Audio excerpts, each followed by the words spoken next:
Hi guys, I hope you can hear me. I am actually testing out AirPods today on the live. So while you guys are joining, I'm also just going to test out the sound.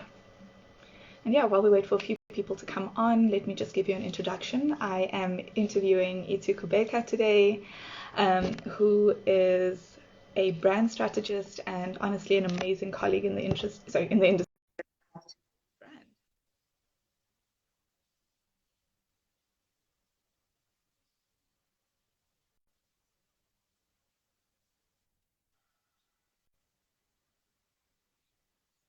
Sorry guys. Hi. Is Itu Hey, joining? hey, Hey. I'm here. Sorry, just trying to set everything up. How are Oh, you? shit. Sorry, I had my AirPods on. Let me just see if this is good.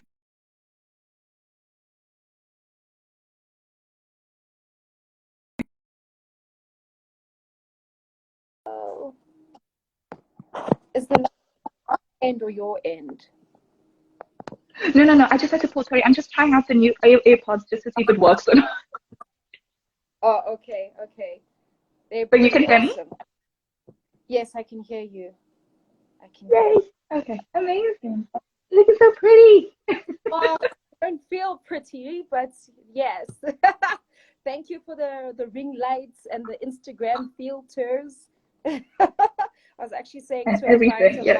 mine, "Hi, and I feel like crap. I look like crap, but thank goodness, Instagram, those I've got one of these brush up filters on, so I actually need to get into the habit of actually trying to like put filters on my face on lives because I'm always just like, here's my natural face. don't. Your natural face is beautiful. Let's. These things are so addictive. I think they're bad. They're so bad because now these industries capitalize on our insecurities, so they make more of them, and we get super addicted to them. It's a vicious cycle. It's a vicious cycle. I know. Oh. So I'm just going through people that have joined. We've got Jordana saying that she's here for it. Looking. So lovely ladies from Owetu. Hi guys. So for everyone joining this evening, it's Tuesday, so it's my regular IG Live e-commerce series. So thank you for joining. I hope you have been enjoying all of them and finding them super informative. And tonight, my special guest is Itu Kubheka, who is one of my favorites, a dear friend, an amazing colleague. Oh gosh, I could go on, like literally. I'm sorry, but you know how much I love you. So what I am going to do is have Itu actually introduce herself because I don't want to mess that up. And then we're going to get into it. And obviously, guys, as you know, please drop your questions below. And yeah, let's engage throughout this live. Itu, the floor is yours. Cool. Oh my gosh. I never thought I would be shy, but for a second there, I felt a bit shy. But by introduction, those who have, yeah, just kind of stumbled across me now, or yeah, maybe just saw that I was doing a live with Cleo, I am a brand strategist. I come from a 13-year-long journey in brand activations, consumer insights, and at some point I went into influencer management, which I still do, but it's not my primary offer. Primarily at the moment, I'm focusing a lot on brand strategies and social media strategies. So coming up with strategies for social media campaigns for big brands, small brands, yeah, all kinds of businesses on either end of the scale. And I'm a self-taught designer as well. My journey started in 2014-15 when a lot of people didn't know anything about Canva at the time. I started on Photoshop like most newbie designers would, but then when I found this tool called Canva, I was like, oh my gosh, this is like the cheat sheet. And I kind of got obsessed and I started making money through designing on there. But for a lot of the clients back then, I didn't comfortably or confidently say, I am designing using Canva. It's so exciting to see fast forward 5 to 6 years later, like everyone's on Canva. And it's probably one of like my strongest sort of tools that I use in my business. Like literally my Canva subscription comes before the water and lights bill, y'all. Like I need to make sure that Canva subscription is, yeah, renewed every month, because without it, I cannot work. It is probably the tool that brings me the most money. And I really love using it because I get to empower my clients using that tool. It's no longer about being the professional designer. I get to create brands, co-create brands with clients who are literally starting out, and I hand over my work to them so they can carry on and feel empowered enough to, yeah, how do I say, hold their own brand down. So if I'm building a media kit with you, then you get access to your own media kit, your template, and you get to work with it, and it's yours. And you're not stuck having to pay me every time you need to make a change or you need to update a picture. What else do I design on Canva? I've been doing email signatures a lot now. So I do it to make it look pretty for you, hand it over, and you can change your pictures, colors. So it's been a very empowering tool. And what else? What else? That's pretty much me right now. And it's quite the resume. Oh my gosh, guys, if you are just tuning in, Itu has been in the game for 13 years, so you are in good hands this evening. And like she just mentioned now, Canva is life, just like always said. I'm also a Canva queen. Don't know what my life was before that. And unfortunately, I don't have Photoshop skills, so I rely heavily on that platform.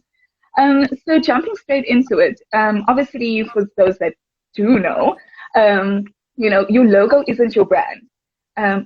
Sorry, Naku Thrift, yay, to design my email signature. Yay! Yeah, what was that the one that you posted yesterday or today? It was absolutely stunning. Loved it. I was so nervous with that signature because, sometimes you don't want to take for granted that you know someone so well. So I know with Lerato, she likes the earth tones, she likes the nudes, the whites. So I was just like, okay, cool. I don't want to feel like I know you so well. And then she's like, I don't like this. But she gave me feedback because literally, like, I sent it to her and she was like, thank you, got it. So I was like, oh, okay, she hates it. She hates it. And then she posted today, and that made my day. That really made my day because it is so nerve-wracking to design something for someone and not know if they're going to like it. So thank you so much, Lerato. Amazing. Sorry, and I know I cut like everyone off there, but I was saying like, as some of us know, obviously a logo isn't your brand. So for those of us that maybe have the wrong idea, what is branding and how can you use it in your business? Well, it feels like such a simple question, but at the same time, it's like such a difficult concept to grasp because we often think about branding as logos, colors, like, let me make my feed look pretty. Let me make my website look pretty. And yes, that does account for your branding. However, ultimately, branding, the brand journey is your promise to your customers, your clients, your target audience. It's also more about how you make people feel with what you do as a brand, more than just having the right things in place. Because we often think that, okay, cool, I've got a logo, I've got the colors, I've got the pretty pictures. Surely people need to like understand what I'm about, or they need to buy from my online store, or they need to support me because I've checked all the boxes, I've got all the stuff. But that's not it. Those tools are meant to amplify the deeper meaning behind why you're doing it. It's pretty much what you're saying to your target audience. Your promise is that you're going to give them, I don't know, eco-friendly cosmetics or cruelty-free body care. Whatever your promise is to your target audience, that's what brings it all together. So if you think about, I actually did a branding workshop, I think it was last week, Thursday, and I had a board up with like a whole lot of logos on them. So just from the top of my head, I'm going to spit out some logos. And if anyone wants to hop on and interact and engage, please feel free. But if I say Toyota, I can almost bet like the first thing that comes to your mind is that logo with the circle. But you think beyond the logo and the circle. You think trustworthy, reliable brand. You think family car. I'm already seeing a road trip. I'm seeing a big car. Yes. If I say Woolworths, what comes to mind when I say Woolworths to you? Oh, I'm thinking like luxury, like brand grocery shopping, but also just like convenience. And that's just what comes to mind when I think of Woolies. Yeah, convenience. And for someone else, Woolworths could be like I'm splurging this month. I'm buying my groceries from Woolworths because there's some people who Getting my also have avocados at Woolies. here, and like I am not going to be buying from Woolworths. One last one. When I say, let me think of, if I say Mr. Price, what do you think? Be honest. Be very Oh, honest. no, honest, affordable shopping. But Shopping. I know it's the place I go to if I need a last minute item. If it's for a dinner party or it's my go-to in case it's like my backup. It's my fail safe. That's how I think of Mr. Price. So can you see what we've just done there? We've just, from the top of our heads, sort of brands that we interact with on a regular basis. And just by even saying a brand name, certain things come to your mind. We said Mr. Price, and you said affordable, reliable in the last minute. So that is their brand promise. So in their branding journey, they made sure that to their audience, to their target market, they appeal to us as that brand that we can rely on. Even though it is affordable fashion, it is still like quality enough for us to rely on them when we need them. Obviously, you're not going to be like, okay, special occasion. And for some people, it is a special occasion shop.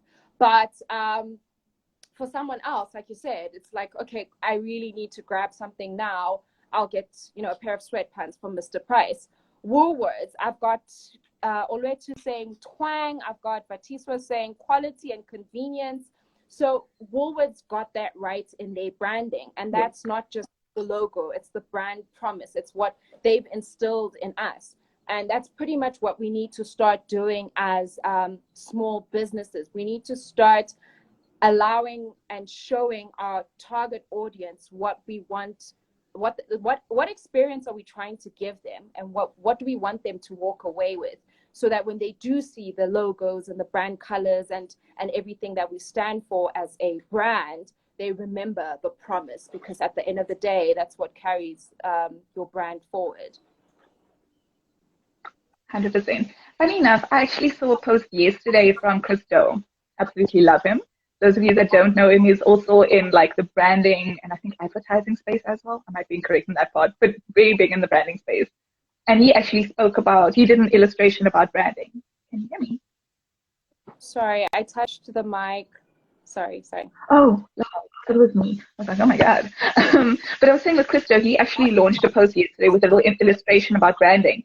And he kind of based, I guess, on a meteor or the earth, but basically how branding is your core. So you work from your core outwards to all the pretty stuff, which is essentially the crust. So for those of you that want more of an illustrated post. You're breaking. Oh, sorry. Can you hear me? So you were saying Christos? Oh, yeah, sorry. So I was saying Christo, posted a post essentially yesterday about branding, and it was an illustration of, I think it was Earth or a meteorite, but essentially he was illustrating how branding is your core, and how basically by the time you get to the crust, that is your pretty stuff, that you, obviously your messaging that you speak to your clients about. So for those of you that want to check out that illustration, he posted it yesterday, so check out his page. It's called Christo, and it's just DO. But yeah, jumping forward from that. So obviously there has been, and I think maybe we've seen it, I think it's been coming on, but I think we've seen it more so maybe now in 2020 and 2021. And we've seen a rise in people, monetizing their personal brands, as well as people, launching their own products and services on e-commerce platforms. So from a branding perspective, what should their first steps be, or what should they have in place or figured out before they launch? Wow, I think the very basics would be like going back to that whole brand promise thing, just knowing who you're creating for, who are you launching to. I think we get so wrapped up in the concept and the idea of having a brand and just setting up, and I've got this wonderful idea and I want to launch, I've got this new product, but we don't spend as much time obsessing about the people we're creating for. If we could actually just invest more in understanding the audience, the consumer that you're designing whatever product or offer for, it becomes easier to launch. So if you understand how they shop, their shopping habits, where they shop, where they hang out on and offline, it becomes easier to start mapping out the journey for yourself as a brand. So target audience is definitely a very big one. I know this is a very scary one, but also starting to sound like a cliche, but understanding your niche. So we have industries, we've got various industries. If we may talk about fashion, for instance, fashion is very broad. You know, you go into fast fashion, sustainable fashion, there's many layers to fashion, but just taking the time to understand where you're positioned, where what role do you play in this bigger ecosystem. Another analogy I really like that kind of paints the picture really nicely is, think about being in this massive ocean. If fashion was this big ocean, there's so many other players in the game, and you're just another small fish, right? Whereas if there is a pond, and that could be sustainable fashion for, I don't know, stay-at-home moms. I made an example last week in my workshop about doing sustainable loungewear, because we've been in this pandemic working from home. What does fashion look like and mean to us now? You know, we're lounging most of the time. For goodness sakes, I'm wearing a sweater that's like one of those sweater dress things, and like it's like not the most sexiest outfit, but because I'm working from home, it works. So working in that space, if I were to say that's where I'm positioning myself, there are far less people to compete against. So you start to look at that sort of ecosystem as a pond instead of a big ass ocean. And instead of being a small fish in the big ocean, you can be the big fish in the small pond. And that's where you establish yourself as the go-to. That's another thing I feel we need to kind of start upskilling and learning for ourselves is, how do I become the go-to? So it's not just about launching or just being in people's faces. How do I position myself as, that's the girl you need to go to, you know, like where you literally have people in your DM saying, I was told you are the person I need to talk to, because you've established a name for yourself in your industry. So for instance, if I look at yourself, I always use you as an example in my workshops, by the way. Yes. I'm like, instead of saying I'm a marketer who markets to anyone and everyone, why not focus on a specific industry and say, I develop marketing strategies, business strategies for hotels or businesses in the hospitality space. I recently came across a brand. Crap, I'm subscribed to their newsletter. Like, I can see their branding, their logo and their colors. Can't remember their name, but I really love their newsletter because they are a design and branding agency that solely focuses on designing and branding for businesses in the wellness space. I didn't even know you could do that. And I found myself thinking, maybe that's my next chapter, because I personally haven't actually niched yet. I'm literally just feeling my way around which clients I enjoy working with the most. And I can definitely tell you that when it's not my niche, I definitely know and I don't enjoy it. So just to kind of like summarize or top line that, understand your target audience really well, like literally obsess, like in your spare time, sit down and look at your competitors and look at how they're appealing to the market. What are they saying? What kind of language are they using? What are your customers' pain points? Do you represent your target audience? Because if you do, it becomes easier to ask yourself things like, what frustrates you about, for instance, what are my frustrations around skincare? If I hate trying to figure out which serum comes before which moisturizer and hydrator, like heck, I don't want that complication in my life.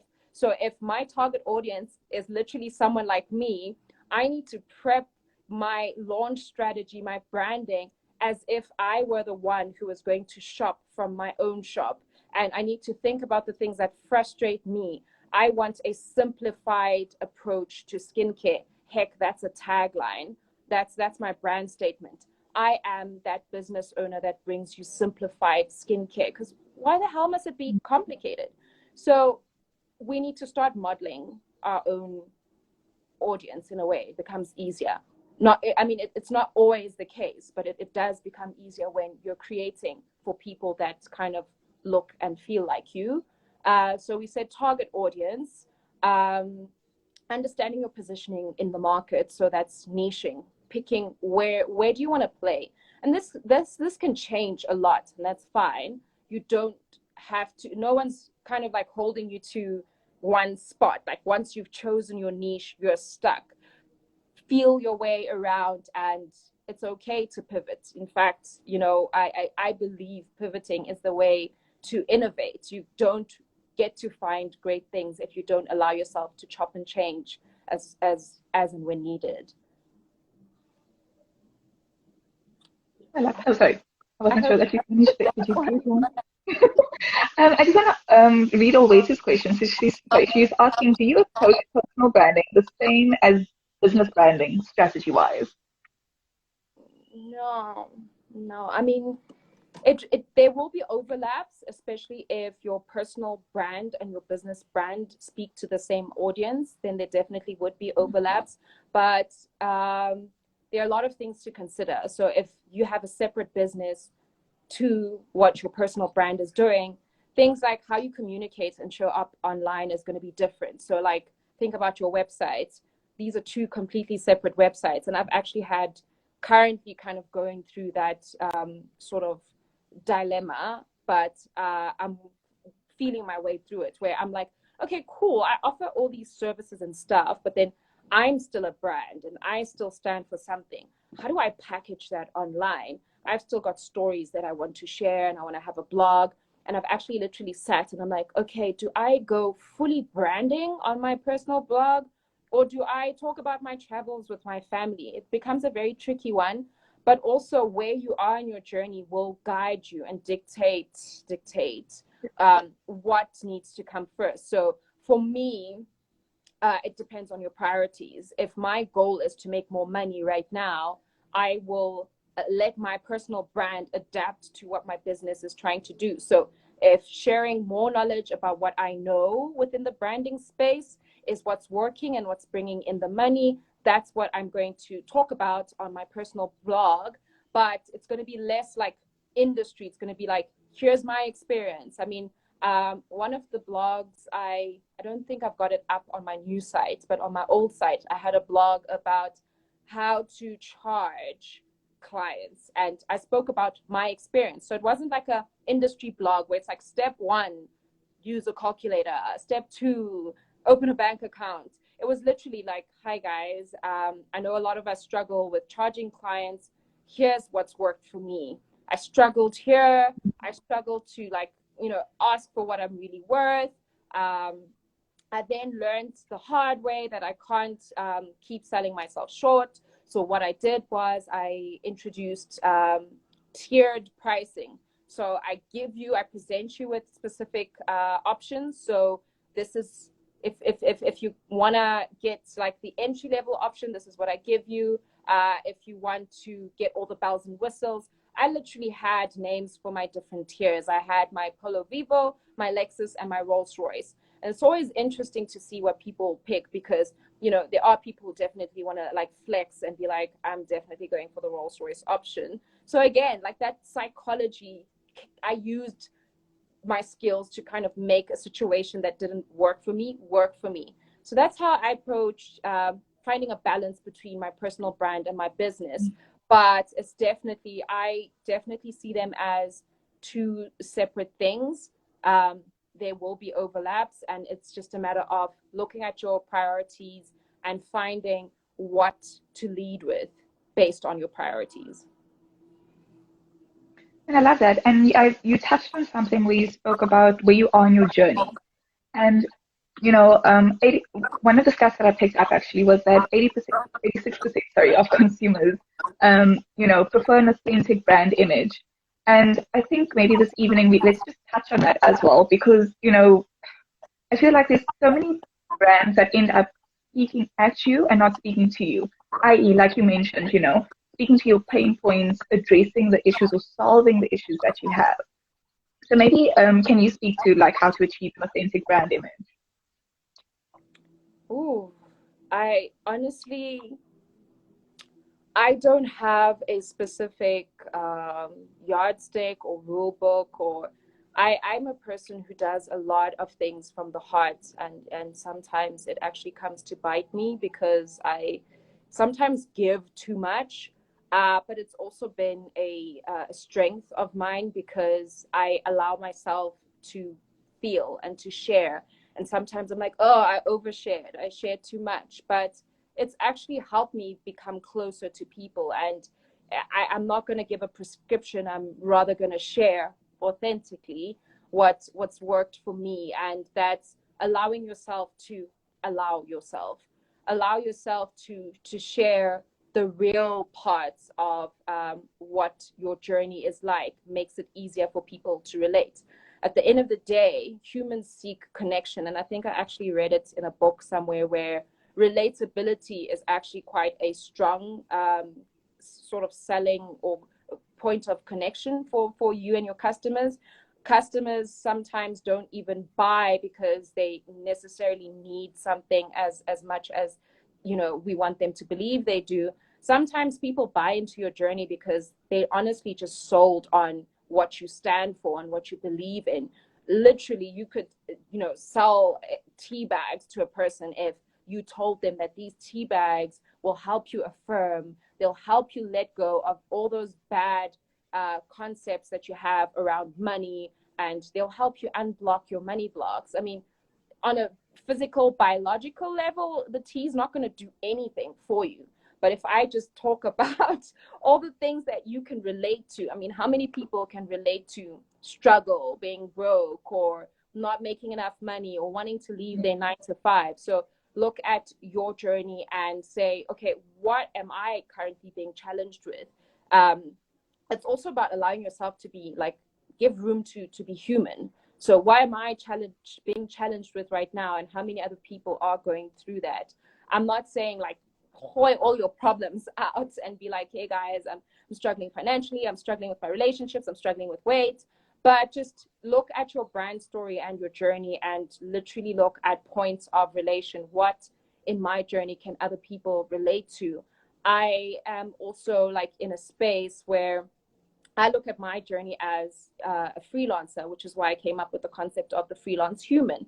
I wanted to have points where I could share the realness of being a freelance human, because the moment you become a digital creator or business owner, it all feels so easy. Like you can just hop online and talk, and then you make money, and you talk about how I've landed all these clients and I'm making money and life is hunky-dory. But there are so many things that go into that, like being able to set up the right systems, how much it costs to actually run a freelance business. So just taking the realness in that journey and sharing it with people has actually helped me connect with a lot of people.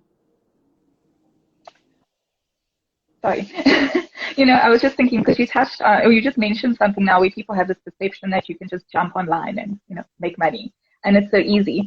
And I think one thing that we've probably seen with the brands that we've worked with is that brand power itself actually retains followers. You speak to being relatable and, what you stand for and what you believe in. So I think maybe my next question is, how can brands convert followers into paying customers? They need to solve a problem.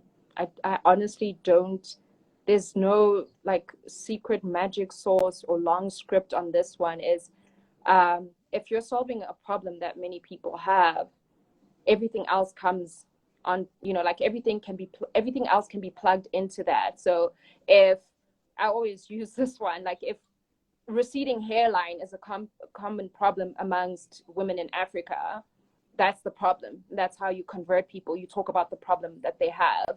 If setting up your own website is, a very frustrating part of your journey as an entrepreneur, that's the problem you're solving. So being able to showcase to your followers that I actually have a solution to your problem, that's when they become customers, and it's not even a matter of following. Um, just to give examples of pages I've started from scratch, I've been able to make money from pages that have 300 followers, less than 300 followers, and I've done it twice with my own business, where literally launched, and the focus was the problem. Are you trying to launch a business in social media management? I'm here to help you. Boom, boom, boom. Within a week, I had people sign up saying, help me. With my Tribe platform, same thing. Are you a mom influencer looking to develop your skills and connect with brands? Boom, within the first month, we did the first month as a giveaway, but in the second month, I had 30 moms come back to the Tribe and sign up. And we didn't even have 300 followers on Instagram in that month. So it's honestly about talking to what the problem is and how you solve it. And then And I love that you also just said that. Sorry. No, I was saying I love that you said that you actually had small followings and you were able to make money from that. And I think it's so encouraging for anybody that's watching that you don't need to have thousands and thousands of followers in order to monetize your brand. Like you were saying, you just need to be able to solve a problem.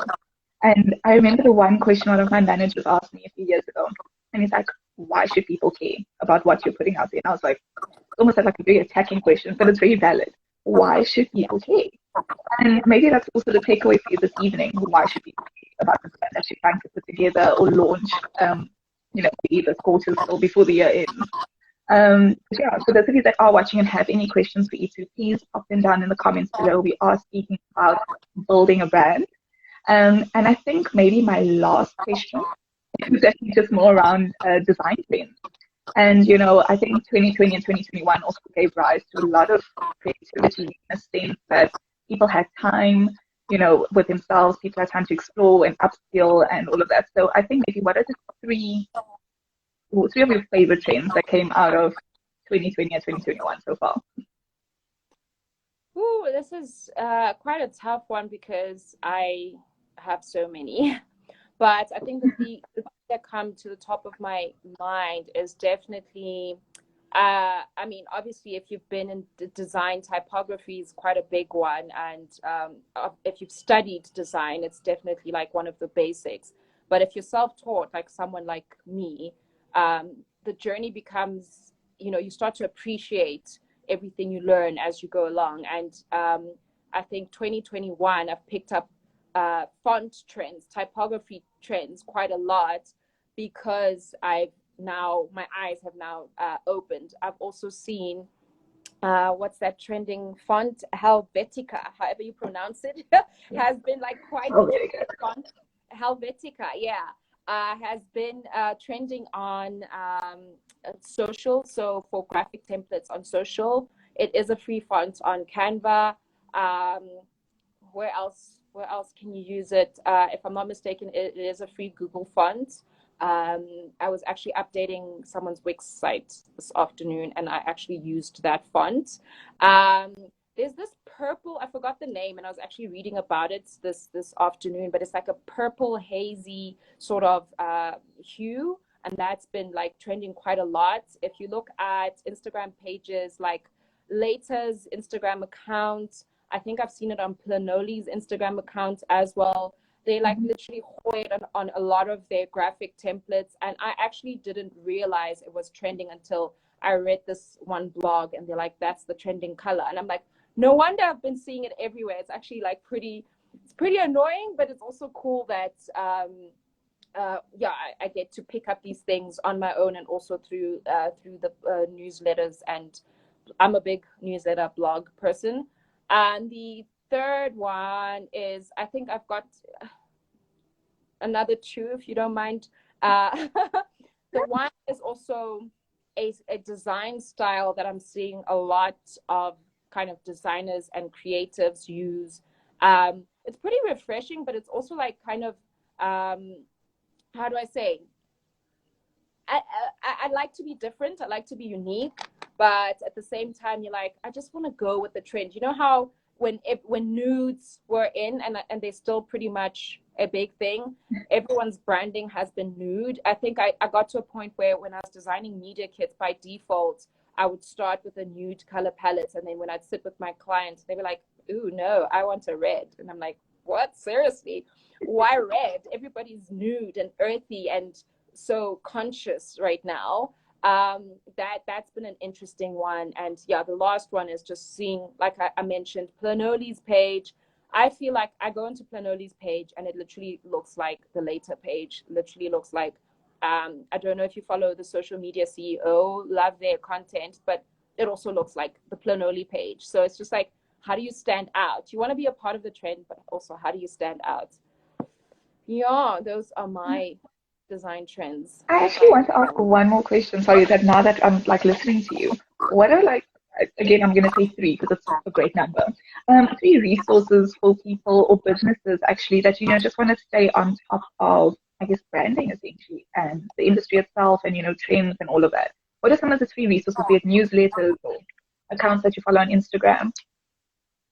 For me, it's definitely, I subscribe to a lot of other brand strategists newsletters. I read their blogs a lot because that's where I get like a lot of inspiration about what is actually trending. And because I am my hands are always full with work or kids. One thing that's really helped me a lot is podcasts. So I'll literally, while I'm shushing my baby and putting her on my back, I'll have a podcast in my ears, and that's how I get to keep up. There's one, I haven't listened to it yet, but there's one I've bookmarked, and I think whether you're in design or not, or you're in the creative space or not, from the reviews I saw, I really believe it's one that is worth checking out. It's called Grit Happens.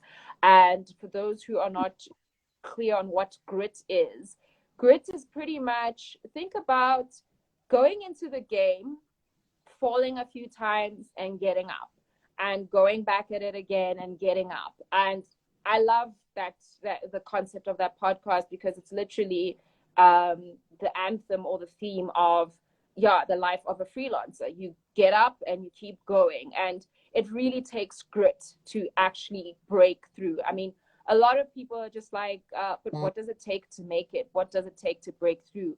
Why are some people, getting it right and others don't? And you look at other people's journeys and you think they're an overnight success. Meanwhile, there's this whole story of someone who just kept falling and getting up and falling and getting up.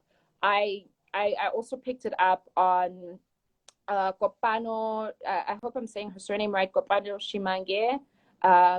Shimange's vlog on YouTube, where she won that silver thingy from YouTube after you get 100K subscribers.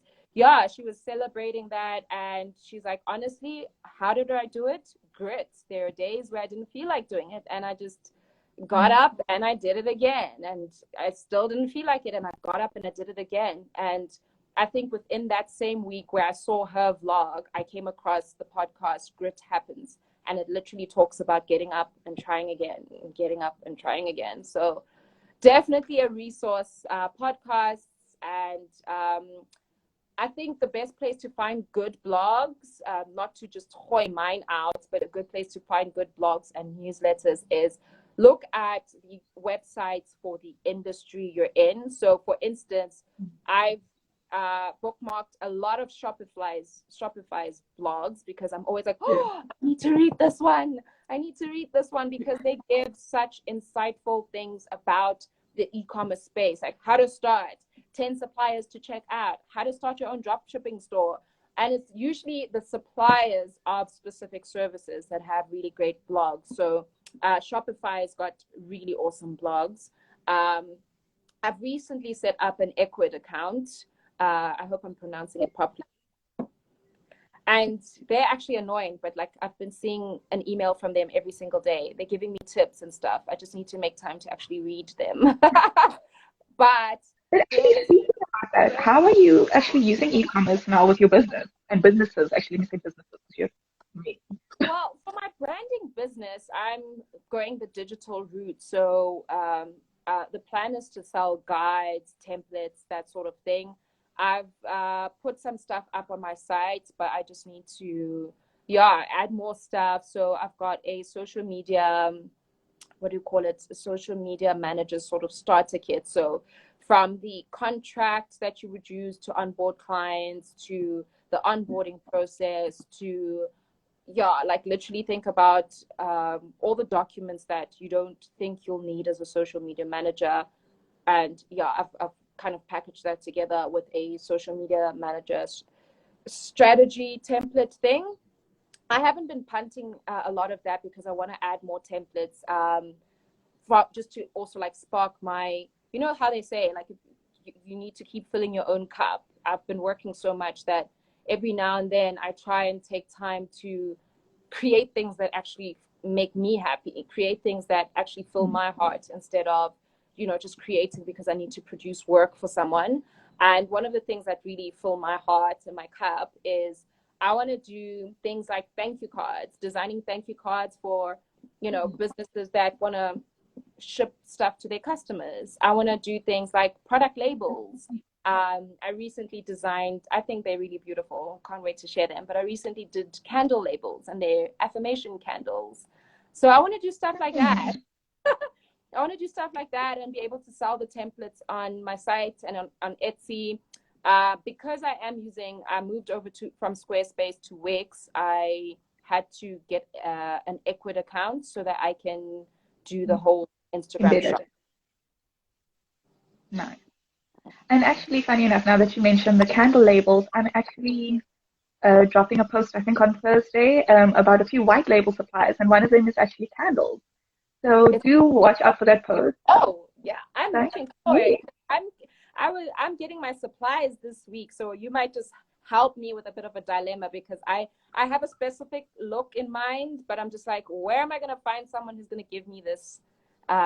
It's more like the container that I'm looking for, so I hope you can help me out there. I don't know. Love sourcing things like that definitely can help you. And I probably started it because the amount of things I just end up, I go into like a really deep dark hole when I start sourcing. Yeah. And then I end up finding like everything. So yeah. But you can actually catch that on the page. I'm very excited I can share these things with people now. Yeah. Yeah. I'm looking forward to that one because I mean, it's, as a small business owner, like you only have so much budget to test and trial out things, and you can't honestly just expect to sell the first sample that you make. You might need to I mean, the labels look great, but what's the paper I'm going to print on going to look like? Is it going to stick nicely? I mean, the last sort of packaging exercise I did for my gift boxes for my moms, my tribe moms, I printed the stickers to seal the box, and only after I got the stickers from the printers did I realize that the ink rubs off. I was so annoyed, but I'd already paid and I had shipped my boxes. So this time I'm literally taking my time with like feeling like, is this is the labeling right? Is the printing right? Do I have the right containers? And it's that's me filling my cup, but definitely want more of that. Now I can tell you can't go wrong with vinyl stickers. I use it on my product packaging, to my candles, because if you make a mistake, you can literally just remove and reattach. The glue doesn't come off. I hate those things. I was very specific about the type of labeling and how it needed to be presented. It does have a gloss finish though. I know you can get a matte, so maybe just look at that. Yeah. Okay. I definitely need to check that out. I mean, in terms of suppliers, I know brandability is really good, but also cost-wise, they're not. I mean, I definitely go with them, but yeah. No, I can give you a few printers in Joburg. Yeah, you in Joburg. That I've used for vinyl printing and top notch. Thank you. Pleasure. See, guys, this is how you collaborate. This is how you help you get each other's business started. It works so well when you actually have very similar interests, because before you and I had the conversation about me going on my little candle supply, whatever mission, you'd already done all that research and gone into the rabbit holes. And now you've probably got a whole Bible of suppliers in Joburg that you could literally help people start like businesses with all the suppliers now. I still think 100%. And I think you put that in a book or some kind of guide and sell it to us. Like, I think people underestimate the time it takes to research the right suppliers, because we honestly don't have the money to get it wrong. So that's another thing that's scaring me. Like I mentioned, I'm helping my mom with starting a body care brand, and I've been sitting for hours, like in the past month, trying to find the right suppliers. Like, where do I get? Do we have to mix the stuff ourselves? Do we have to?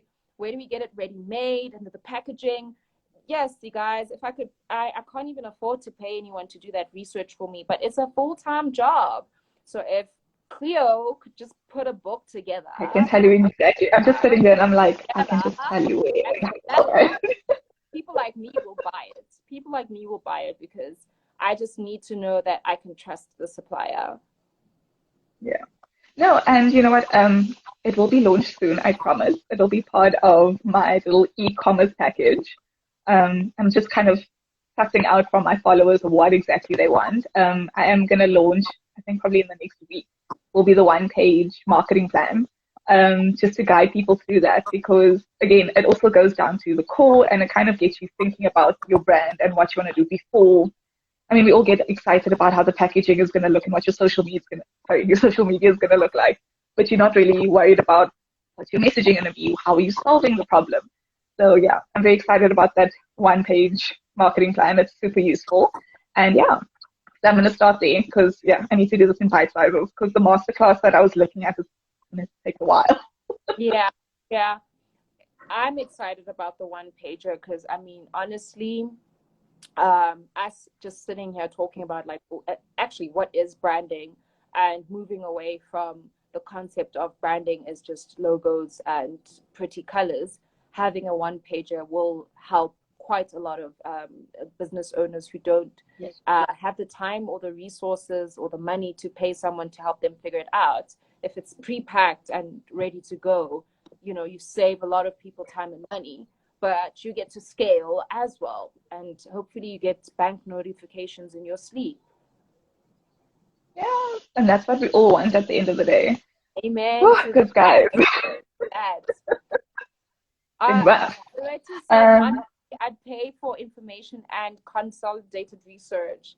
Y'all, listen, give me no, an I've answer. even seen some drop shippers, guys. Like I've been in my little hole. So never mind. Like I think I'll probably do a drop shipping post. What is tomorrow? Tomorrow's Wednesday. Yeah, probably do a drop shipping post tomorrow. And yeah, just again, all the supplies I found, and this is over and above the actual plugins I found for drop shipping for South Africa. Because I think it was Boikanyo that actually asked, like, how are we going to drop ship in South Africa? Because I was always fixated on overseas drop shipping because there wasn't really the facility available here. And yeah, guys, I love research. I'm such a little mini nerd. So I've got all the tips and tricks ready for you guys. I just need to physically put it on paper. I think that's just my only thing that's been delaying me. Actually, that transfer of knowledge. But yeah, Please, guys. very, very, very valuable info, and especially now with us going into season, there are a lot of people looking for extra ways to make money, but also get too scared to start because the idea of all this info they need to process and all the research they need to do before they can even start is scary. So if there are people who can give them plug and play solutions to say, I've done the research, I know where the suppliers are, I've even done the budget for you, just start. That will help a lot of people. I think a lot of people literally need solutions like these right now. I'm glad. I'm glad. Now at least I know there's a market for me. Yay. Yeah. But yeah, what's Eva? Is it Eva? Ava? I think maybe it was a typo. Oh, what you said try. Is I'm so confused. But yeah, if that's all, and or if you have anything else you want to ask, please ask it now. But I think I've asked all I can ask, and I mean, honestly, I can chat to you two all day, every day. I mean, sometimes we have calls planned, and then we end up just going completely off the mark. Yeah. Oh, thank you so But much for also, having me. I do want to take the opportunity, though. I'm not going to spoil it, but I'm just going to like semi-announce it that maybe they should keep their eyes on our feed for something that we're working on together that will help Oh, businesses. yeah. I'm going to just put it like that. I'm excited. You shouldn't have. Now the pressure's on. No, The pressure's on. no. Do you know why? I actually love what Gary Vaynerchuk said. You just need to put it out there. and I'm putting it out there. You're doing it. It's done. Gary must go jump. Look what he's done now. Gary must go jump. I was actually about to message you before this live, like, Cleo, I am shutting down my Instagram account. I'm just shutting down everything. Like, I just had such a crappy end to my day because mom life. And I think listening to myself talk about how grit happens and just getting up and going, I'm like, girl, stop lying to yourself. Go to sleep. Try again tomorrow. So yeah, I was gonna message to say I don't know how we're gonna do that thing with because I'm going offline. But I won't do that. I won't do that. Just take a step back. Take a moment. But you got this, like you always do. I got this. Guys, I want to thank you so much for. Oh, sorry, you broke up there. But I think you were saying the same thing as me. But yeah, thank you guys for joining in. Yeah, and please let me know if you have any more questions. I'm going to save the live for you guys. And myself and Itu are available for any questions. And keep your eyes out for the project we'll be launching probably in the next month. Have a good evening, guys. Bye.